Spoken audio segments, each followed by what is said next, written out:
Le Bitcoin passe sous la barre symbolique des 100 000 $. Ouais, tu m'as bien entendu. Au moment où je tourne cette vidéo, mardi 4 novembre, le Bitcoin a chuté sous ce seuil psychologique, atteignant son plus bas niveau depuis juin. Le marché montre clairement des signes de fatigue. Le meilleur moyen d'expliquer cette baisse, c'est juste l'épuisement.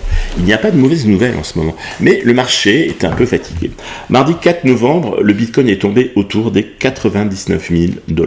C'est son plus bas niveau depuis le 22 juin. Mais c'est pas tout. On peut constater que le marché crypto fait face à plusieurs vents contraires.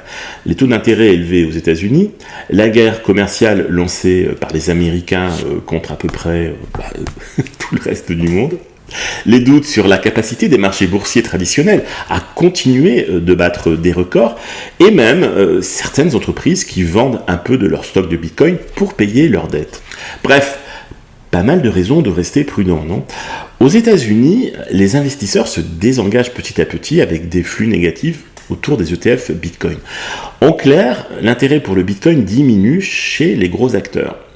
Mais attention, tout n'est pas noir. On peut analyser dans cette baisse un signe de stabilisation après la panique de la semaine d'avant.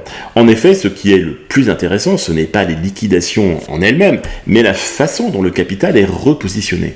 En gros, les stablecoins prennent de plus en plus de place.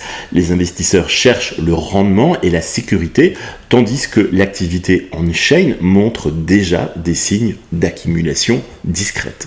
Dans les prochains jours, il faudra être attentif. Si le Bitcoin parvient à regagner et à maintenir certains niveaux clés, cette baisse pourrait être vue plus tard comme une simple phase de recalibrage plutôt qu'un vrai crash. Mais tout ça se déroule dans un contexte encore très fragile, notamment à cause des récents problèmes dans la DeFi. Dernier exemple en date, le hack du protocole Balancer qui a entraîné la perte de plus de 100 millions de $. Cette attaque est tombée au pire moment. Ethereum était déjà en baisse de 7 à 8%. La liquidité restait faible et même une petite pression à la vente a suffi à amplifier les mouvements sur tout le marché. Beaucoup d'investisseurs sont encore traumatisés par le Black Friday crash d'il y a quelques semaines et la confiance n'est pas totalement revenue, pour être honnête. Ce hack n'a fait que raviver les inquiétudes sur la sécurité de la DeFi, poussant certains à retirer leur capital. En effet, la confiance dans la DeFi reste fragile. Les failles répétées ont mis en lumière les points faibles des marchés de prêt et ça risque d'accélérer la migration vers des infrastructures mieux auditées. Bref. Les prochaines semaines vont être décisives. Est-ce que les développeurs vont réussir à restaurer la confiance ou est-ce que le capital va rester bien au chaud hors de la blockchain ? Eh bien, crois-moi, à Club Français Crypto, on va suivre ça de très près.